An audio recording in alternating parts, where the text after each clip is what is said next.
అంటే అసెర్టివ్ పాలిటిక్స్. అంటే మా ఏ కులం ఆ కులమే గొప్పది, మేము గొప్ప వాళ్ళం అనే ఒక సిద్ధాంతమే 1999 తర్వాత వచ్చింది. అంటే అసెర్టివ్ పాలిటిక్స్ అంటారు.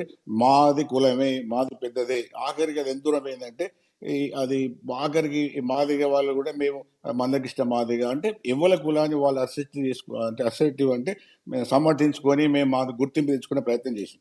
దాంతో జరిగే నష్టం ఏంటంటే ఇప్పుడు అదే చెప్తారు. ఇప్పుడు కులాల పేరు మీద రాజకీయం చేస్తే జరిగే నష్టం ఏంటంటే మందకృష్ణ గారు 2 సార్లు పోటీ చేశారు. ఒకసారి మధిరలో, ఒకసారి ఇది మన ఇక్కడ వర్ధనపేటలో. అక్కడ మాదిగల ఓట్లు ఎక్కువ ఉంటాయని చేస్తే ఆయన డిపాజిట్ కూడా రాలేదు. వాళ్ళే వేయలేదు. అంటే ఓట్లు వేయడము, రాజకీయాలు చేయడము, వాళ్ళ వెల్ఫేర్ కూడా అదే ఇప్పుడు ఒకటి పాపిరెడ్డి గారు, ఎవరైనా కులానికి సంబంధించి పోరాటం చేసేవాళ్ళు రాజకీయంగా గెలిచిన దాఖలాలు కూడా పెద్దగా లేవనుకుంటా నాకు తెలిసి. ఎందుకంటే అన్ని కులాల వారు ప్రజలందరూ కూడా ఎన్నుకుంటే ఎవరైనా రాజకీయ నేతగా ఎదగడానికి అవకాశం ఉంటుంది. కానీ ఏ ఒక్క కులస్తులకో వెళ్ళేటప్పుడు మిగతా వాళ్ళందరూ కూడా దూరం అయ్యే అవకాశం లేదంటారా? ఇక్కడమే కాకుండా తీర్మాల మళ్ళీ నాయకులు బీసీల పేరు మీద బీసీలకు తీవ్రమైన అన్యాయం, ద్రోహం చేస్తున్నారు. ఎందుకంటే మిగతా వర్గాల నుంచి వాళ్ళు దూరం చేస్తున్నారు. దూరం చేసి ఇప్పుడు దీన్ని ఏమంటారంటే ఇటువంటి రాజకీయాలు ఏమంటారంటే మిగతా వర్గాల నుంచి దూరం చేసి వాళ్ళని భయప్రాంతులు చేసి వాళ్ళని దగ్గర తీసుకున్న రాజకీయం. కానీ ఈ రాజకీయాలు నడవు. ఎందుకంటే బీసీలలో కూడా చాలా మేధావులు ఉన్నారు, చాలా విధాలుగా ఉన్నారు. ఇదే తీర్మానం వల్ల ఈయన ఎమ్మెల్సీ అయిన తర్వాత ఈయన చేసిన పనులను చాలా మంది బీసీ యూట్యూబర్సే, మీరు లక్ష్మణ్ గారు మీకు కూడా తెలుసు, మీరు పోయి అందులో కొడితే వాళ్ళు బీ యూట్యూబర్సే విట్టల కాంచెలు మొదలు పెడితే చాలా మంది తెలంగాణ పెట్టగానే పోతే ఆయన తిట్టకుండా చేసినారు. ఈయన చేసిన బ్లాక్ మెయిల్స్ ఏంది, దందాలు ఏంది, ఏమి తిన్నాడు, ఎట్లా అయింది అనేది అంత తెలుసు. ఇప్పుడు ఆయన మీద ఎంక్వైరీ వెళ్తే అంత బయటకు వస్తుంది.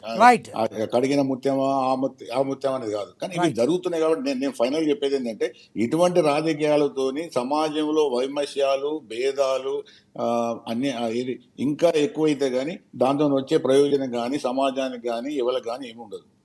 రైట్. మళ్ళీ వస్తా సార్ మీ దగ్గరికి. మనతోటి బీఆర్ఎస్ నేత రామ్మోహన్ గారు ఉన్నారు, ఆయనతో మాట్లాడదాం. రామ్మోహన్ గారు నమస్తే అండి. రామ్మోహన్ గారు మ్యూట్లో ఉన్నారు చూడండి, మీ వాయిస్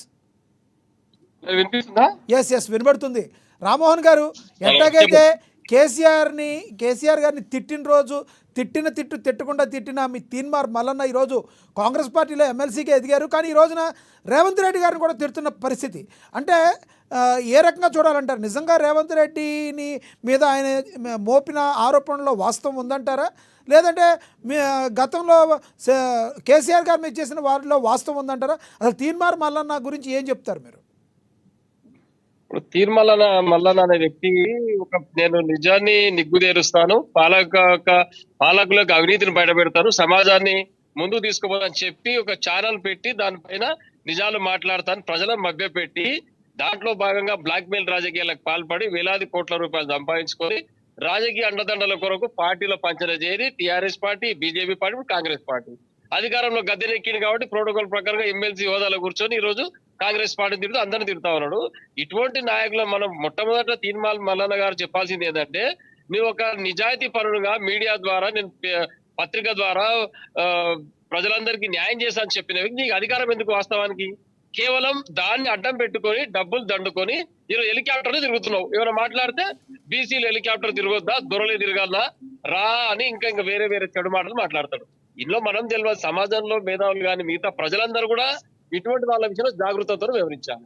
ఈరోజు కాంగ్రెస్ పార్టీ పంచన చేరి ఎమ్మెల్సీ గెలిచిన తర్వాత బీసీల సమాజానికి మొత్తానికి ఈయననే ప్రతినిధిగా, ఇక నేను లేకుంటే బీసీ సామాజిక వర్గమే లేదు, బీసీలో మేధావి వర్గాలే లేవు, బీసీలో ఉన్నత ఆలోచన చేసే వ్యక్తులే లేని చందంగా తీన్మార్ మల్లన్న గారి వ్యవహారం తయారైంది. దీనిపైన కాంగ్రెస్ ప్రభుత్వం ఇప్పుడు మీ యొక్క వారు పంచన చేర్చుకున్న తర్వాత ఎమ్మెల్సీ గెలిచింది కాబట్టి దానిపైన వాళ్ళు చర్య తీసుకోవాలి. ఈయన ఎమ్మెల్సీ పది కూడా ఒకటి ఇంటికాడ కూర్చోబెడితే సరిగ్గా ఆల్రెడీ